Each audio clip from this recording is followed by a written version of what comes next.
partly what fuels my humour is like getting worked up about stuff. It's actually so important for creators to remember how consistent you have to be. I hate it. This is number one issue for me.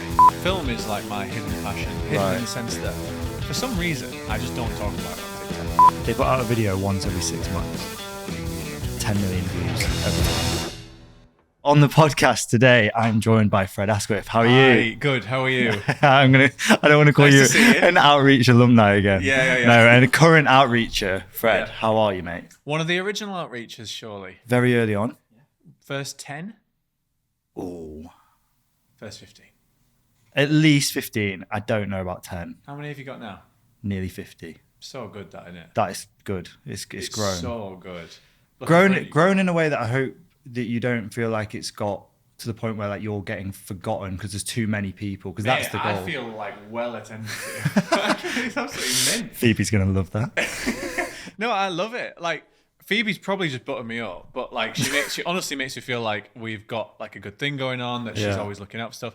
And then she'll suddenly drop in. She'll be like, yesterday she was like, oh yeah, I've signed 2 new people this week or something. I don't know if that's right. Is it 2? Yeah, she's she's been in talks with a couple of people. And I'm like, oh right, because like nothing seems to really change whether she gains or loses or whatever. So I think the goal for us was always, like when Amy and I started the agency, we weren't managing talent, we were just doing brand deals. Yeah. So we'd work with loads of management agencies. Right. And we saw that the number one issue that talent had with their management is that they didn't feel like they were attentive to them. Yeah. Because they had too many people. Yeah. Under one manager. So our thing has always been less is more, that you can be attentive, and you're never going to be the only person on your manager's roster, but you can kind of feel like that. Do you think by doing it that way, do you think you kind of create your economy? Because I think that if you kind of turn the creators into like battery hens where you've got like 100, you're more likely to do those like 500 quid here and there kind of things. Yeah. Whereas I think volume, if you focus on them, it's yeah. like you get more value out of them. 100%. And do you know what? It's not even from like sometimes it's not been the most profitable way of doing it, because obviously if you've got 150 creators, you don't need any of them doing that well to make money. Yeah. So from a profit point of view, it's never been the most profitable. But frankly, from an enjoyment point of view, it's way more enjoyable to work with a small amount of creators and actually work with them. Probably longevity as well, I would say. Yeah. Because you won't get the turnover. No, 100%. I was at 2 people before I came to this one. Because of that reason, I was like, this is shit. They just didn't attend to you at all. Yeah. So yeah. It's mad. I do want to start with, you're from Yorkshire. Yeah. I'm from Lancashire. Yeah. Right, yeah. So War of the Roses. It's a big issue. Big rivalry. Yeah. I used to play rugby in school. Oh, yeah. We used to hate people from Yorkshire.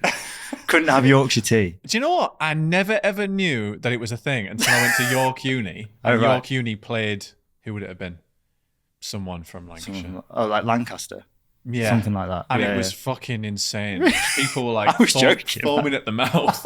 And I was like, geez. I mean, obviously it was a bit of a joke as well. Yeah. But I don't know. I guess I was just in Scarborough, right in the top northeast of Yorkshire. Oh, is that where you're from? Yeah, you kind of don't really get. I didn't really get any of that. No. I think you get it in Leeds and that more. Yeah, probably. So what brought you down to London then? Work. Initially, it was I am a massive fan of techno music. I do want to talk about this because I didn't know you were a DJ. Yeah, well, I was a DJ, past tense. Okay, yeah. past, right. I'm a massive fan of techno music, and I was like, I just had this like moment after uni where I was like, oh bloody hell, I should go live in a big city. Yeah. Chose between Manchester and London. Just took the first job that I could. Right. Moved down, and what was that job then? That was like marketing, like trafficking. Do you know what I mean? Like uploading ads for a marketing agency. Yeah. Okay. It was just like a really menial job, and I just wanted to just go out. So I just came down, went out, and that was pretty much me for like 4 years. And then pandemic hit, and that was the time where like I just kind of realized I had other hobbies. Yeah. And so then I started to enjoy London in other ways, and then started TikToking. So with DJing side of things, when did you stop DJing then? Pandemic. Yeah. Because it shut clubs for 18 months. Right. I did pretty well. Like I'm really happy with how I did. The literally January 2020, 2 months before the lockdown, I DJed at Fabric, which is really good. I was really happy with that. Is that the one that's closed down now, right? No, it did, and then it reopened. Oh, they reopened it. Yeah. So for me, that was like loving it. Kind of did what I wanted to do there. Obviously, I was like bottom rung of like a very, very tall ladder. I could have gone a lot further if I was talented enough, but I wasn't. So by the time the pandemic hit, I was like, you know, I kind of just did what I could have done. Yeah. I was happy with that. So I just kind of said, I'll pack it in. Fair enough. I think one of the, because you mentioned there the fact that you came down to London to do a marketing job. And I think one of the things I want to talk to you about the most is the fact that you had a quote unquote real job before being a full-time creator. Do a lot of people not have that? No. Do they not? Well, I guess because they start younger, maybe. I think it depends on the type of creators that each individual management manages. But especially for our roster, we've got a very young roster. I think like the average age is like, and this is just a number from thin air, but about 22, 23. Yeah. So a lot of them haven't had like, they might have had part-time jobs, but they didn't have like a career as such prior to it. And I think there's a huge distinction, even in the way in which people deal with the industry once they come out of that. Because how long were you in your career for? Like 7 years, and got to like quite a good level. Yeah, I was looking at your LinkedIn yesterday. Yeah. Like you obviously went through, because we said on the way up here, you're working for Omnicom. Omnicom, yeah. Omnicom, not Omnicom. That was pretty much my last job. I did have a part-time freelance after that to stopgap between TikTok, but basically Omnicom was And what were you doing there? Campaign director. So I was like working across the group in the UK on all different clients. I was kind of like a consultant on all clients, basically. Yeah. Because a lot of the creators that we've worked with who have had part-time jobs or full-time jobs prior to becoming full-time creators, they always ask us like, when's the right time to quit your job? And we're like, we can't tell you that. Like that's not our job to tell you. Plus it would be very irresponsible of us to do it, because the market we're in, so you know, I mean, you know, it's so volatile. It must have been a huge decision for you. Yeah, it was big, and I felt like I built up to it for like 9 months probably. Really? Yeah, because I started having that feeling probably June 22, right? And when I started to just even get a few brand deals, I was like, oh well, I started to do this sums, and I was like, if this happened 3 or 4 times a month, then maybe I could start to think about quitting my job. But then even towards the new year, me and Phoebe were talking about it, and I was like, I just don't know if it was right. Anyway, I set the marker of, when I make my salary's worth 3 months in a row, then I'll quit. Right. So I did that by March, first 3 months of the year. Oh, nice. So then I just quit then. Yeah. But then I still went to a part-time job because I was still quite nervous. Just 2 days a week, freelance. But then I actually finished that one early, because by the time I'd made the jump, I was like, okay, it's actually fine. Yeah. But it was really nerve-wracking. How do you feel now though? So you're a few months down the line from that. How are you feeling about that whole decision? Like literally, I had a catch up with Phoebe yesterday. I feel better now than at any point since I quit. Really? And I think it's because it isn't, if you do have a consistent level of income, obviously it's not as easy as just quitting. Yeah. I hate it when you hear like rich and famous celebrities being like, oh, just chase your dreams and it's fine, because it's fucking not. Like, you have to have enough money. Yeah. So that is hard, but given that Phoebe's done a really good job and I do have a good level of brand deals coming in, I think that like I feel settled with that now, and I feel like I don't feel like I'm chasing it anymore. I don't feel like I was worried like, oh, we need to get almost too much so I can like really settle down. Yeah. Whereas now I'm just like, I'm happy because I used to earn my salary. If I can earn that much, then I'm laughing, really. Do you feel any pressure to take brand deals, knowing that that's now your only income? Because I feel like that's something that we've heard a lot from creators who have gone full time after having a different income. They then feel this. They feel a bit more pressure to not. I'm not saying work with brands that they just never would have worked with, but maybe like the deal isn't as lucrative as they would have wanted to be, or they're getting underpaid, but they're going to take it because they feel they need to. Do you feel any of that? Thankfully, haven't had to feel pressure to do that yet. Yeah. I feel like I've had a good choice, and it's always been a little bit more than I needed to choose from. But the one thing that has changed is I do definitely think about longevity of brand relationships more. Yeah. So before I used to just kind of be like, into it, not into it, whatever, because I was on my salary. Yeah. So it didn't matter. But now I kind of think, ooh, not quite into it, but maybe it'll lead to another one. And I do like the brand. So maybe I'll do it for a bit less, or they're for a rubbish campaign or something. Yeah. So I do think about it a bit more longer term. But that's I feel like what's been really good in terms of the brand deals you've been doing, because I've been looking at them recently, they're all really top brands. Yeah, like you're not really getting any kind of like, I'm not saying like bad brands, but you're like, yours are like Costa, Guinness, like big. I was really happy. Bulldog, Heinz, and Mentos. I feel like I really like doing brand deals, considering I'm such a general creator. I don't have a niche. I think it's important for me to do brand deals where like people recognize the name, and it doesn't have to be like fucking Nike, but like even just like Mentos or something. Just people like, oh, you know, because I think if you're a beauty influencer or something, it's kind of in your wheelhouse to be like, hey, I found this new lipstick brand and it's really good and no one knows about it. Yeah. Whereas for me, if I started doing like something like that, it'd be a bit like, oh, why is he doing? It'd look a bit shitty, I think. Whereas with those bigger brands, you can kind of, people understand why you're doing it because you're working with this big brand. What's that like when you're because you do work across so many different types of brands, which I always find must be incredibly difficult for those type of creators like yourself that have to, I'm not saying being a beauty creator or a fashion creator or a fitness creator is easy, but you know what you're doing every time. You're showing a product that you're using in your wheelhouse. You've got to come up with a brand new fucking concept every time. I know. I think about this a lot, actually. I think there's so many pros and cons to having a niche. I think the pros are you have like a bubble for your ideas. So you're like, every idea has a context and you can work within that frame. And so even just creating original content is a bit more difficult if you don't have that. But then on the other hand, if you're stuck in that niche, sometimes you might just be like, I just can't think of anything. Like I've done everything I could possibly do, you know, when you're in a bit of a writer's block. And same with the brand deals. Like I think the brand deals might be easier to come by with a niche. But then on the other hand, like I can kind of do anything with the brand deals when they come. I think that's what makes it exciting, isn't it? Like you can work with such a variety of brands, but not even the variety of brands. You can come up with any kind of concept really that it makes sense, obviously, with regard to a campaign, but you're not stuck in that niche. Do you find, because I mean, you say that you don't really have a niche, but I would call you a comedy creator. Yeah. Do you think that's a niche? Probably. I think it's a niche because it's difficult. Mate, like not everybody is funny. Like everyone thinks they might be funny, or they think they can make comedic content, but to make it actually funny to the masses is quite difficult. I appreciate that. I think that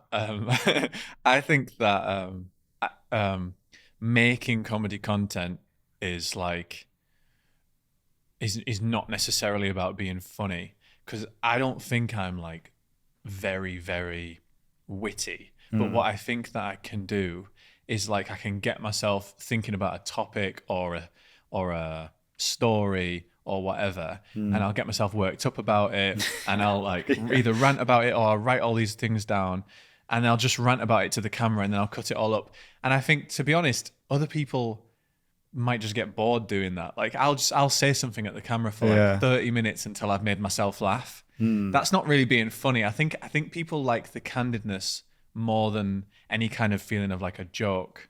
100%. You know, and I think that's where people who are trying to be funny fall down. Right. Yeah. Whereas, like I was watching, what was your video that I was watching this morning, where you're buying a can of something from the shop and they grab it like this. I hate that, man. And it is, but like those type of candid things that everybody else is thinking is what makes it funny. Yeah. But you take it over the top. Yeah, exactly. But the thing is, like, I actually don't even pretend that's how I feel. And like, sometimes I take it too far and people are like, mate, you just need to calm down. Yeah. But no, that is just how I think. And I think it's good if people find that funny. Obviously, I hope people find it funny. But I agree. I think it's more about day-to-day, almost like lifestyle humor. Yeah. It's not even really comedy. I just see it as like talking about stuff, and it might be humorous. Have you found that easier or harder to come up with ideas since you quit your job? Because I feel like you've gone from potentially, working, 9 to 5, 9 to 6, whatever you used to do, having, going into work, whatever you may be doing, to now just doing content full time, and it's engrossing. Is that easier or harder then? Do you know what? I think for some creators, it would be a lot easier because if you have like a template for your content, so say it's like Get Ready With Me. Yeah. You can just be like, yeah, I've got all day free. I'm going to film 10 Get Ready With Me. It's perfect. I think for me, I found it difficult because partly what fuels my humor is like getting worked up about stuff. And I think partly what fueled my TikTok at first was almost being busy at work and being like not having really time to do it. And so it ended up having this kind of chaotic energy. I've managed to kind of rediscover how to almost induce that because I'm just at home now making videos. It's like almost like the stress is not there. So I have to kind of give myself the stress. You need to get Does that make up. sense? Yeah, you get worked up at home. Because a lot of your early videos were obviously work related. Yeah. Like Jenny. Is that you? Is that your voice? Yeah. So, yeah. I'm always like, is that Fred's voice, or have you just got someone in the background being like? I did one video like me demonstrating the voice like midway last year. Everyone was really disappointed. What, that it wasn't? Yeah, they were like, "Oh, we thought these were real calls," and I was like, "Mate, I'm literally swearing. I'm effing and blinding on these telling calls." Jenny that you don't give a fuck about Glastonbury. Yeah, yeah. No, I love Jenny. I'll never stop doing Jenny. She goes through peaks and troughs. Like sometimes, like a couple of weeks ago, you're in a phase where I'll post Jenny videos and they do really well. Yeah. Sometimes I'll have a week where they just don't do very well, but I really enjoy it, which is the main thing. Yeah. And people talk about it. That's a great point that you just made, like about making content that you enjoy and not just content that you know might do well. Like, have you ever fallen into that trap of like, oh, I need to do these videos because I know they're doing well in my algorithm and blah blah blah. Mate, I hate it. This is number one issue for me. Right. I struggle with it so much. Really? When I have a successful video, fingers crossed it happens again. You know, like every now and then you'll have a successful video and you'll be like, I guess I should kind of do that again. Yeah. Like in some way. If it's a sketch, fair enough. You can do like an episode 2 and change it a bit. Yeah. But a lot of the time it's just me talking. So you kind of just have to maybe pick a comment, talk about it again. But most of the time, and I think this is a failure of me, most of the time, I'm kind of done with it. Yeah. Like I've talked about it, I've had my laugh or whatever, and I'm done.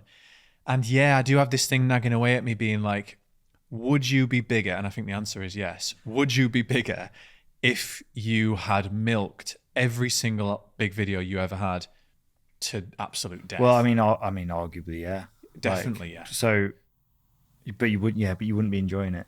So then when you talk about sustainability, you might, in a year's time, you might be like, fuck this, don't want to do it anymore. Well, I do think there are examples of creators who have gone down the rabbit hole of one idea that went well, 100%. and then it has burnt out, and then all their followers have been like, oh, what's happened to the thing? And they've been like scrambling to think of the next thing. Yeah. I never want to find myself in that position, and I think I'm a bit too scared of it, and I always run away from series and things like that. And it's also difficult, isn't it, to find out, to figure out what is actually going to go viral, because like the one about the that just makes me laugh, because the one that you did which went viral about how often you wash your clothing. Oh yeah, that was weird. Like why it's so on the money though, the video, but you wouldn't have thought before putting that out, Mate, that's going to go viral. That was a filler. I'd literally recorded that's that the like funny 2 weeks thing. before, and I was like, I've got nothing. That's the infuriating thing for me about content in general, is that 9 times out of 10, the videos that take you the quickest or are the least like difficult to think about and conceptualize are the ones that bang. Yeah. And why is it like when you watch another person's video, you know within the first 3 seconds that it's a good one? When all the creators that I love, I watch a video, this is kind of quite sad, but like when I started doing TikTok, I was trying to think through like what makes a good TikTok. And I used to swipe through TikTok and cover up the likes side. And I used to watch the start and I used to ask myself, is this a good TikTok? Does it have a lot of engagement? That's genius. And then I'd be like, yeah, I think it is. And like 9 times out of 10, you're right. And you can always spot the shit ones. But then you can't ever do that with your own content. You can't watch your own content with the same eye because you've been through the recording process. And the editing. You just can't see it again for the first time. And so I can almost never predict when it's good. I've only predicted it maybe like 20 times total. Do you ever send your videos to other people to watch first? Yeah, I've got like 3 people, like my mate, my sister, and my girlfriend. And is that to be like, is this good, or is it like, am I crossing any lines here? Mainly the second one. Mate, there's been a couple of times where I've just been like, is this going to be received properly? Like, I don't even know if I want to say it. I won't say it. But like, there was a few times where I was just like, it's about a topic that's in the zeitgeist, but it's a sensitive one. Yeah. And I think I'm coming on the right side of it. What do you think? And sometimes it's been great. Sometimes it's been bad. So for instance, one that was good, I won't say the bad ones. One that was good was, I did one about a rant about, I offered to buy a homeless man a drink. Right. And he'd then asked me to buy loads more stuff. And I kind of, half the story was true. And then I ended it in like this joke and whatever. Yeah. And I was like, is this distasteful? Is this kind of offensive to the homeless community and stuff? And when my mum said, no, I think it's fine. Yeah. I was like, right, my mum thinks it's fine. I posted it and it got like 3 million views. And I was like, thank fuck for that. But other times it's gone really bad.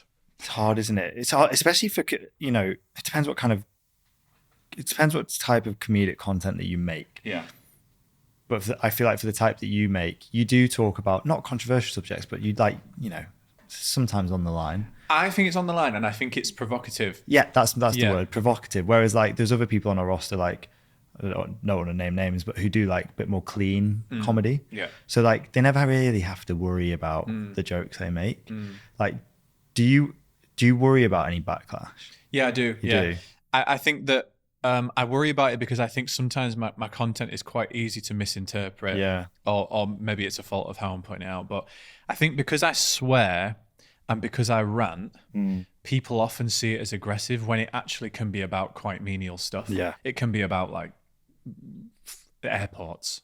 But then people get quite angry in the comments because I'm angry, you know, but I'm angry because it's funny. Yeah. So I think it's sometimes how it's received can be difficult because of the way I do it. But also, yeah, I do worry about backlash in general because sometimes, especially when you're telling stories, you can miss out a piece of context that makes the story fine. Yeah. Literally, it can be the difference of one word and it'll be fine versus absolute outrage.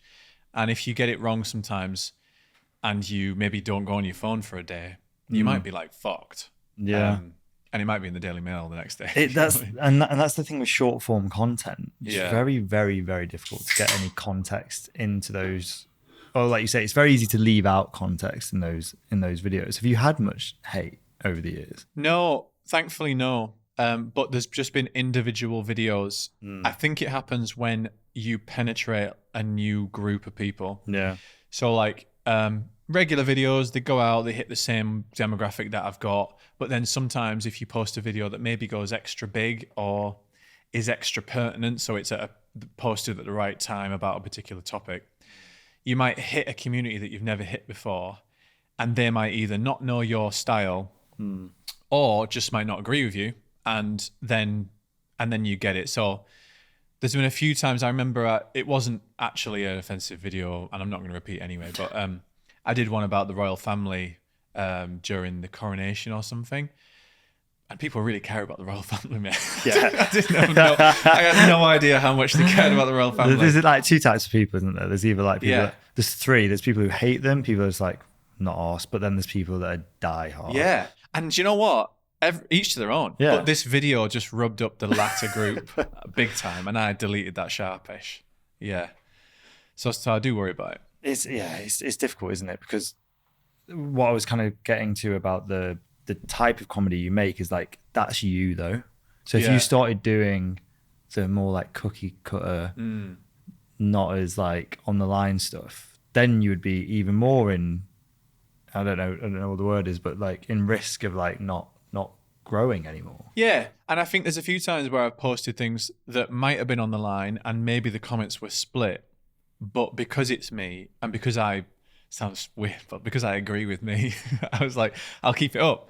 But then there's other times where you're like, you are trying to force it a bit. Yeah. And then you get the comments and you're like, do you know what? I don't even really stand by it. And you kind of take it down. Yeah.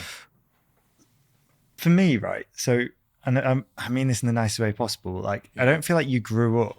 I don't know what your story is, your backstory is, but this is what I want to ask. I feel like you went through your career, but you didn't grow up going, I want to be like a comedy creator. Right. Am I right in that? No, Like, but I see why you think that. right. Yes. I wish that I was in that 22-year-old category that you've got. Yeah. I tried to make videos on every platform that has been now. Because you did Vine for a while, Vine, right? yeah. Yeah. We're similar age, right? What are you? 29. Yeah, I'm 30. Yeah, so Yeah. I tried everything. I just tried it bad. I just think TikTok, Right. the algorithm is so liberal. Yeah. You can kind of always, well, not always, but you can just like strike gold. But when you were like a kid, like, Yeah. 7 or 8, were Yeah, you like the funny kid? Yeah. I know it sounds weird, but like I'm always yeah. fascinated to know like people who are funny when they're older. Like, were they always like the Right. class clown? Like, I was the class clown in certain classes where I got on with the teacher.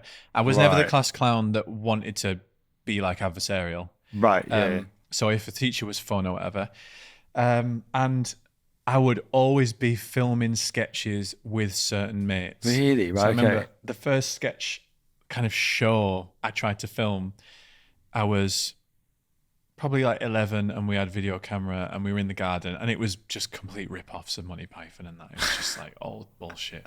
And it was just so bad. Yeah.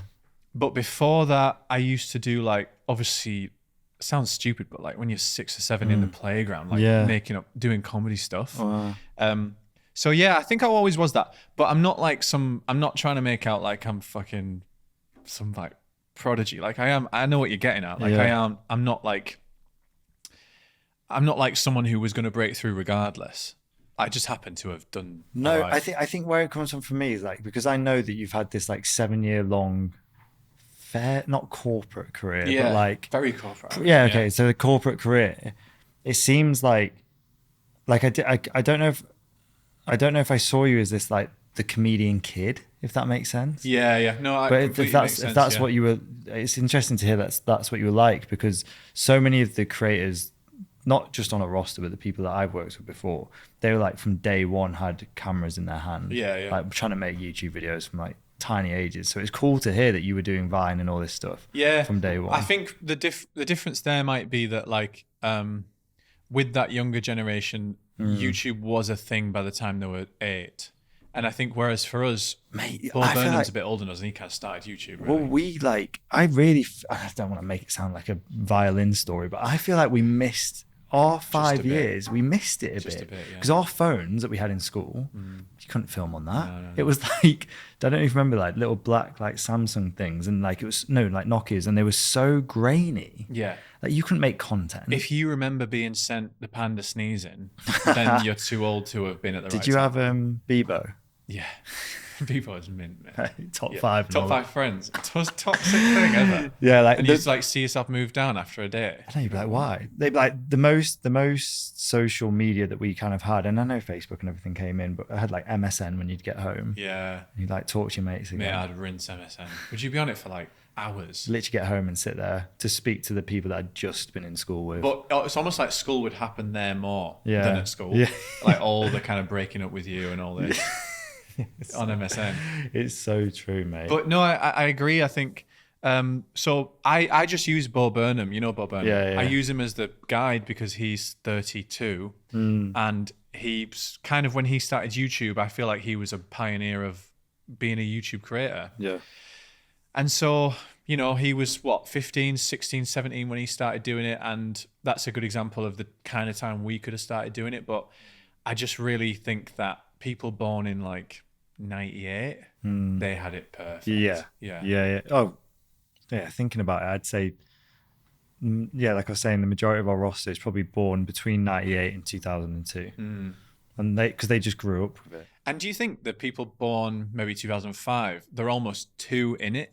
Do you feel like that? I feel like they're oversaturated. I feel like they're all doing the exact same thing where they're kind of living this like nomad lifestyle 100%. In London.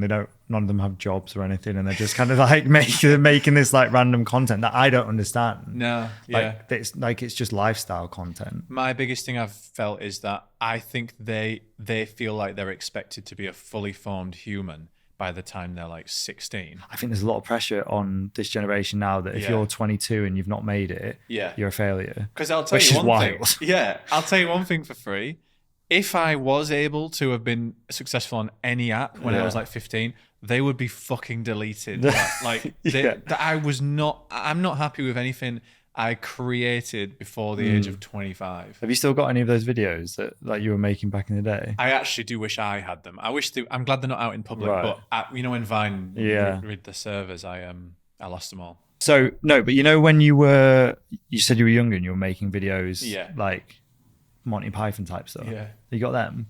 Yeah, I do have a few of them. Yeah, but also you got to put them out. People would love to see that so home video bad. type stuff. They're just awful. Like I can't even describe to you how bad. I mean, do you remember making videos and stuff when you were younger? We didn't make videos. My nan filmed us as kids when we were like, we'd make like forts out of the sofas and like pretend it would be a ship and like play stories and all that kind of stuff. So we've got those videos, but I am not creative whatsoever. Okay. Well, I'm not creative in terms of like being on camera. Okay. The way I got into the industry is that I basically blagged that I could use a video camera and got a job in the States. And then the month leading up to moving there, I learned how to use the camera. Oh, nice. So then That's what you did, right? Yeah. Still learning. I spent about a year doing like videography, photography. So like, I'm not creative by any means, but I know how to like, maybe I could use one of these if I really, really tried. Right. Okay. Sounds quite enterprising then. You just kind of went for it.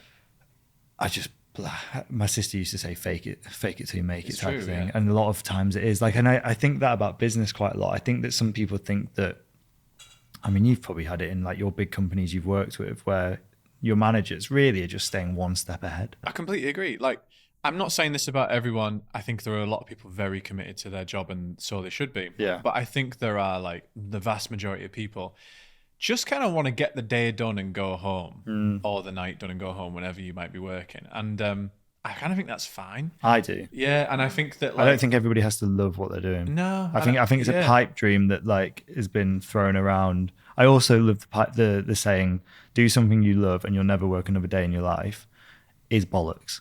Because it is. Yeah. Because even if you're doing something you love, say you're a footballer, right? Yeah. And you're playing football for United and you're playing, for England. There's parts of that job that you hate. 100%. Everyone literally looks forward to the holiday, even footballers. They're like, we don't have enough holiday. You being a content creator, you probably love a lot of it. But there's parts of it where you're like, I cannot be bothered posting this video again. Yeah. Or like writing the caption. Yeah, TikTok kicked me with the arse again. The algorithm's fucked up. But last week I was in Barcelona with my girlfriend having a break. Yeah. It was great. Yeah. Everyone wants a holiday from whatever they're doing. The reason why I was like, you need to put out those old videos is because I always think that it's really important for people to show their like growth on a platform. Like you didn't always know how to film that great POV video that you can do now. There were times where like it wasn't as good. Yeah. And I feel like it's important to show like new creators coming through how like you've evolved over those years. Yeah. Do you ever see yourself now as being, I know it sounds like a bit of a weird word, but a bit of a role model for like up and coming creators? I guess a bit. Sometimes I get messages that make me feel a bit like that because they'll kind of be like, "How did you do this?" and whatever. But I think it's misplaced because I don't actually think that anyone can be a role model for anyone because I think a lot of it is kind of chance. Yeah, especially with algorithms' sake. But I agree, and I think I've made a point of not removing hundreds and hundreds of videos from when I started that were really terrible, because they might pop up in the algorithm, but someone might just be like, "Oh, I guess this is what Fred used to do." Like I used to do completely different stuff, and I was just trying loads of stuff out. So I agree in that sense. Yeah. Do you go back to all your comments and messages and all that kind of stuff? I read probably all of them, but I don't reply to. I tend not to reply to DMs really. Yeah. Unless they're like really, really like, I don't know, emotional or whatever. I don't know. But no, I tend not to reply to DMs. And if anyone's watching, I would love to. But like, I just kind of think it's a lot. Yeah. But comments, I do reply to comments. I find them funny, but there's just sometimes I can't like engage with all of it. Yeah. Do you find it mad though that now there's like random people out there who know who you are? Yeah. Yeah. Quite a few recently, you know, like it's really funny. It comes in like gluts. Yeah. I think there's like this consciousness of everyone that is kind of like the last 2 weeks of their social media life. Yeah. And it's just like after 2 weeks is over, that deletes, and it just goes on. Because like if you have like a particularly big or well engaged video, it doesn't even have to be big, but if it gets kind of shared quite a lot in your community, you'll find you'll get like people spotting you a lot in the next week or two. And then after that, it reminds you that like it's really short term memory. Don't get too big for your boots, because then no one for like weeks. Yeah. And then you'll have another big one, suddenly everyone again. That's why I think it's actually so important for creators to remember how consistent you have to be. Yeah. Because you can have those amazing viral videos and you can be doing really well, but if you fall off for a month, 2 months, and you're like, I'm just gonna have a break, you can get forgotten very quickly, especially with how many creators there are now. Like 100%, yeah. Everybody's a creator now. I've really like I wouldn't say recently, but over time have really settled with this feeling of like just going with the waves of the ups and downs. Yeah. Like I think last time Phoebe was being really nice and complimentary when I had a glut of like loads of views, and she was like, your views are great at the moment. And I was like, yeah, but like they weren't good 3 weeks ago, and they won't be good 3 weeks from now. And maybe 3 weeks after that, they'll be great again. I just think sometimes the algorithm gives you a push. Sometimes you're creatively on fire. Sometimes you're not, and sometimes it doesn't. And like, I don't like to get too hung up on like the good times and the bad times, because you're right. It's more about just like every day, just post something, because like the how often do I wash my clothes thing, you don't know when the next one is going to be. No. You can never tell. So I just force myself to post stuff, even if a little inkling is like, that might be shit. So long as it's not offensive, just get it out, because it might be good. So do you take much notice of the algorithm? And like, because like from working in marketing, I know that you will have a good understanding of how marketing strategies and content strategies work. Yeah. So how much do you look into that? Like how much are you planning ahead and going, I know I need to post this many times a day at this time, or are you just being like, I just need to get content out? I've had phases of planning it. Right. But it's kicked me in the nuts, because I think as soon as you think you've worked out the TikTok algorithm, it'll change, or you haven't. Like, I think Instagram, you can plan that a bit more. You can kind of be like, these days are better. These times are better. But TikTok, mate, like, could be any day. I can't fucking predict it. Like, some big videos I post at like 2 a.m. on a whim because I haven't posted anything in the last day. Some big videos I just didn't think were big, wrong captions, wrong hashtags. Some were perfect. Some I thought I'd planned. But like, I've had times where I've been like, oh yeah, I get it now. These are the times I'm going to post. This is how much I'm going to post. It kicks me in the nuts. And so for a while now, I've been settled on post one thing every day at least. But if you have a day that's more creative than other days, post them all that day. Like, so like the other day I made like 4 things, and because I was feeling up for it, and I used to keep them until like the right times. Yeah. But then I'm like, look, if you're thinking these things, if you're relevant, if you're doing these things, if this is the time of day for you, it'll be the time of day for them. Just put it out. So even if it's you like don't sit on a lot of drafts anymore. I used to sit on tons. I used to have like 25 at once. Yeah. But now I don't. I really try not to, unless it's like, I'm like, do you know what? That's so average that like I'll just leave it for a quiet day. Yeah. You know, like it's good enough to post, but maybe just not right now. There's no need to just, yeah. Does it stress you out when maybe you've not posted that day and you're like, oh fucking hell, it's 10 p.m. and I need to film something? Or do you not give yourself that pressure? I've always got 3 or 4 drafts like ready for those days. Yeah. I would say that. So no, that doesn't stress me out. And if I really do get to the end of the day and there's nothing, I'm happy to post nothing. Because just like I said, like, just as you can post 10 things and 10 will go great, or 10 will go shit, there's no point trying to work it out. How are you feeling about balancing different platforms? Like having to post regularly across really like 3 or 4 different platforms? Yeah, this is probably what I'm thinking about most at the moment. Right. My new mission to kind of work through this. I think I've had a phase of trying to cross-pollinate everything. I think I'm moving on from that now. I think it might be kind of a hindrance to engagement to always be trying to move people across. Yeah. Because when you're on a certain platform, you want the content for that platform, you know? And you don't want to see content you've seen somewhere else. And you don't want to see content that feels like it's for somewhere else. And so I have had a phase of reposting quite a lot on Instagram, what I've posted on TikTok. And literally in the last week, I've kind of been like, I'm going to stop doing that. A tweet's going to be a tweet. A YouTube video is going to be for YouTube, not the shorts. I just repost my shorts because, you know. And Instagram ones are going to be curated from TikTok. TikTok is like my dumping ground. I'll just put everything up there. The algorithm can handle it. But I'm trying to have like, not a different persona, but a tangibly different approach because they are different. And I think for too long, it was too homogenized across them all. And so I guess the answer is I'm trying to not be pressured by it. But that's quite interesting though, because from what I'm getting from that, and correct me if I'm wrong, is it's not the workload, it's you wanting to be original across the different platforms. Wait, what do you mean by that? Because like most creators that I talk to about, it is quite a lot of work to post across 3 different platforms and make unique content across different platforms. Yeah. You didn't seem then you cared about the workload. It was more you didn't want to be reposting things that weren't, to Instagram specific. So I think the biggest culprits are reposting. My type of content can be quite candid and quite like easy breezy.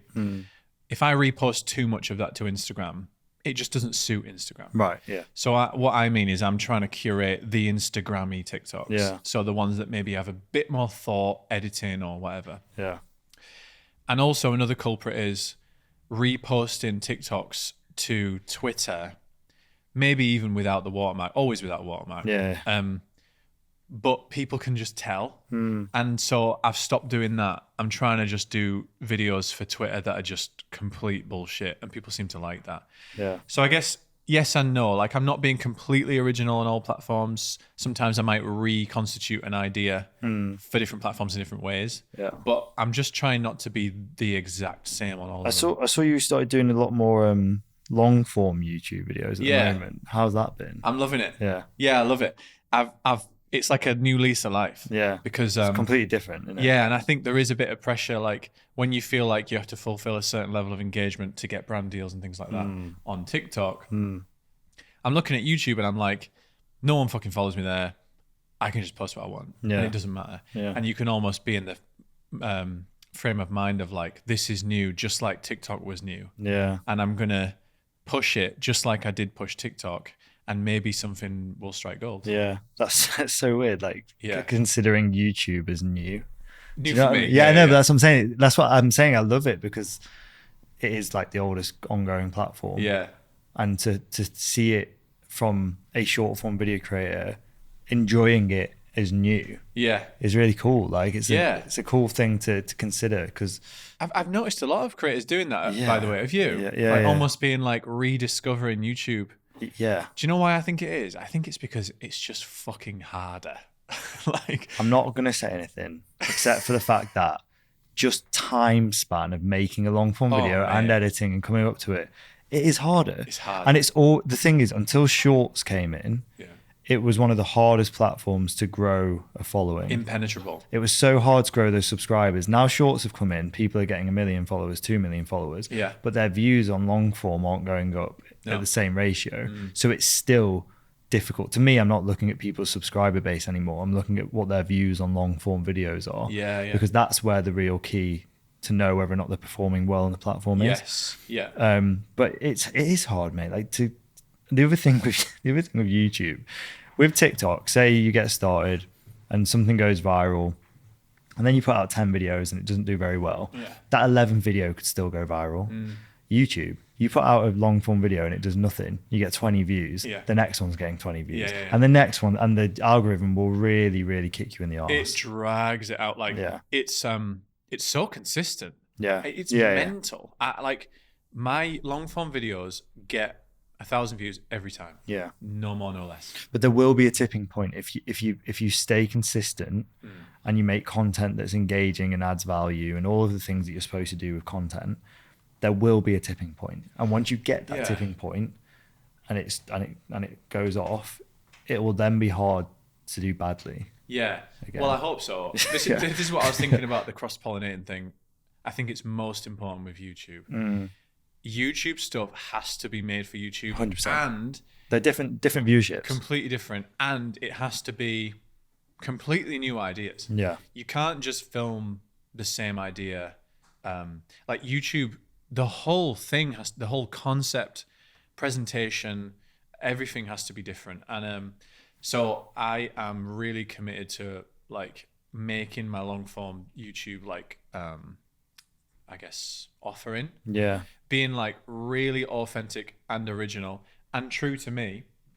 Because it's more about you. Like your YouTube, like compared to the TikToks that you make, which are like candid videos about everyday life. Yeah. This is actually your life. Yeah. Is that a bit weird to like share that kind of side of you? It's a bit weird, but I don't know. I guess we'll talk about it now.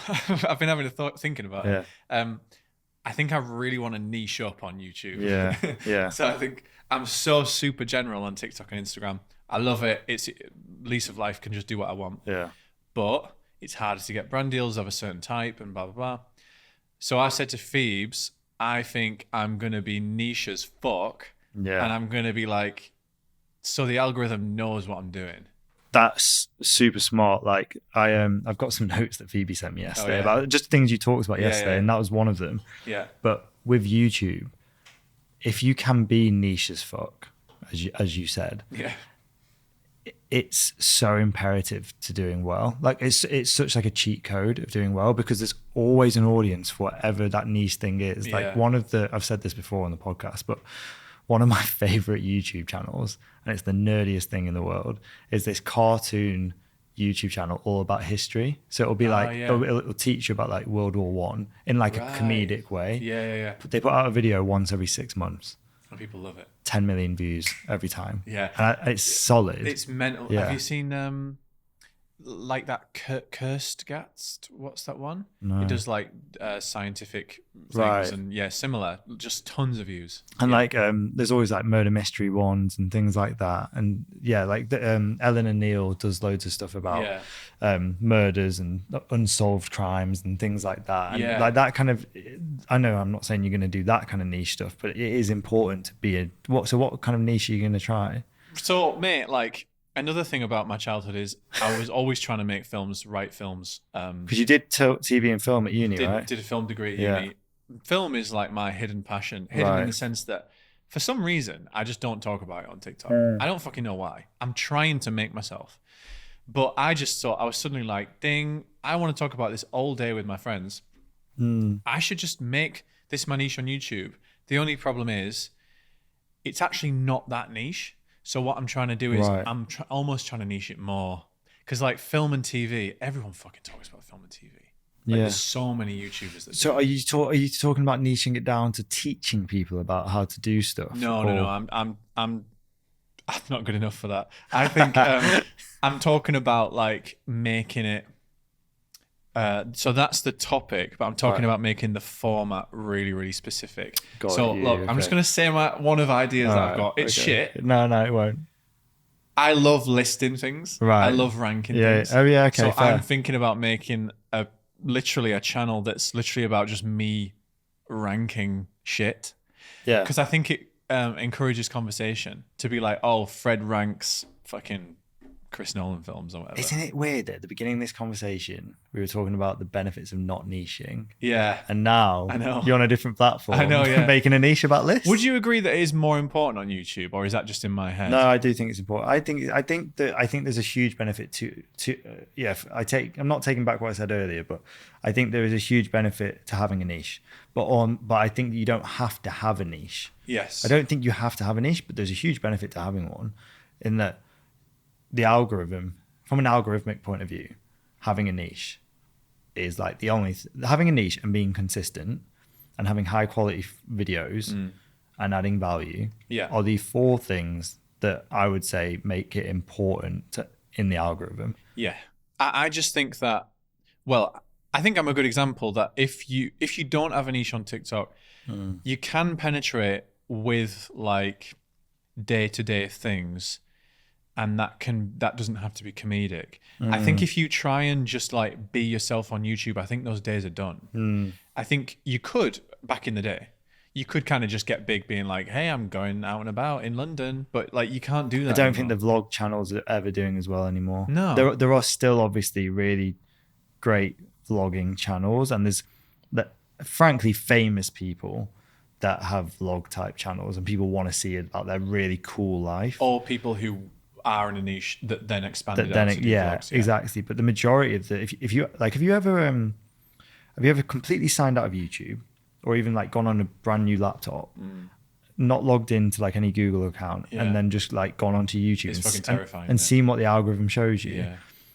I find that such a fascinating way of figuring out what the algorithm is feeding people. And it's all the same stuff. It's news, it's entertainment, but it's also like the Mr. Beasts of the world and the Sidemens of the world. And like you start, and then really niche things like history videos, or like the creators that do like carpentry, and like, like it's those kind of videos that get thrown to you. And I always find that a super easy way to go like, what kind of content is doing well right now?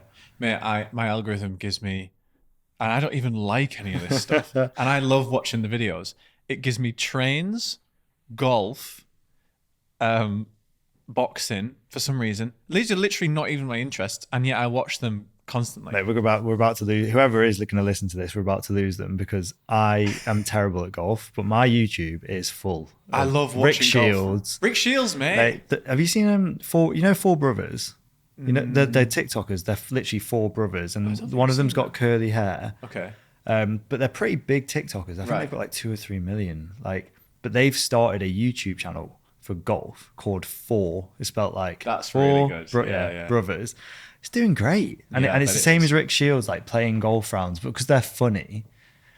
This is inspiration because you don't have to even do something that you know anything about. No. I should just think about like what I could shit I could do, because so long as it's a thing, then it's a niche.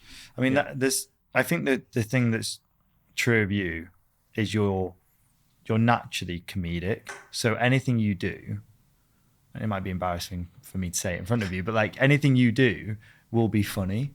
So you just need to do stuff on YouTube. What a terrible strategy that is.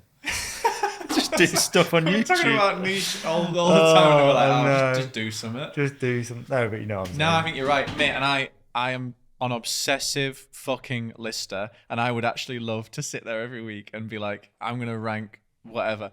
Do you have a list full of like video ideas? Yeah. It's too big, actually. I can't get down it. It's annoying.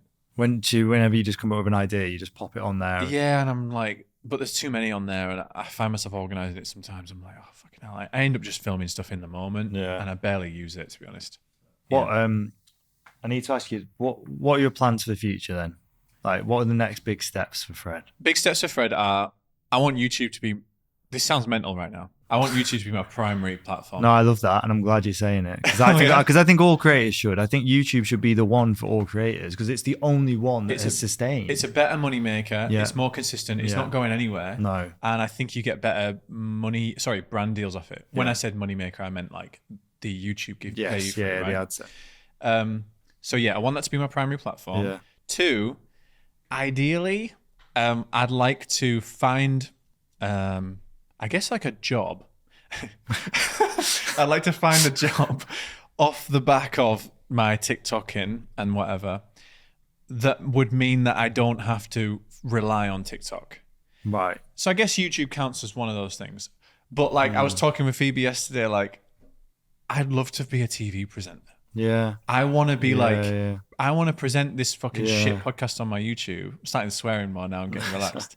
And that can almost be a show reel along with TikToks and be like, this is my personality. I'd really like to help present, one of those like spin-off reality show. Yeah. It's on the Sunday night. Yeah. Like bullshit. I'll go audition for shit like that. Do you know what I can see you doing? Yeah. And I literally have just thought of this. But you know, Ian Sterling does Love Island voiceover. Yeah, exactly. You could be the next voiceover. I would love to do that. Because like you've got such a distinct voice when you do the TikToks. Yeah. Actually, that's what you got to do. So I want to find something that's not TikTok, because TikTok's fantastic. I love it. I have a good time, but I don't feel like a TikToker. I never really have. And that's probably what you're sensing when you think you didn't grow up as a video thing. Yeah. No, 100%. Yeah. I don't feel like a TikToker. I don't feel like it suits me. I think it's done me a job, but I want to jump. Yeah. When I think of you, even just like personally, when I think of you, I don't think of TikToker. Yeah. I just think of like a creator. Yeah. So I want YouTube and something else, fingers crossed. Nice. Mate, my last question to you is, and I'm asking this to everyone, what is your biggest lesson that you've learned on social media, which you can give to the next, creators out there? Really boring one. Already said it, but post one thing a day, even if it's shit, even if you can't think of anything. Yeah. Video that and post that. Yeah. Because literally, I'll be like fair, 80% of the time, my big videos are videos I did not expect. If I hadn't posted every day, I'd be where I am. Thanks for coming on. All right, thanks. Cheers.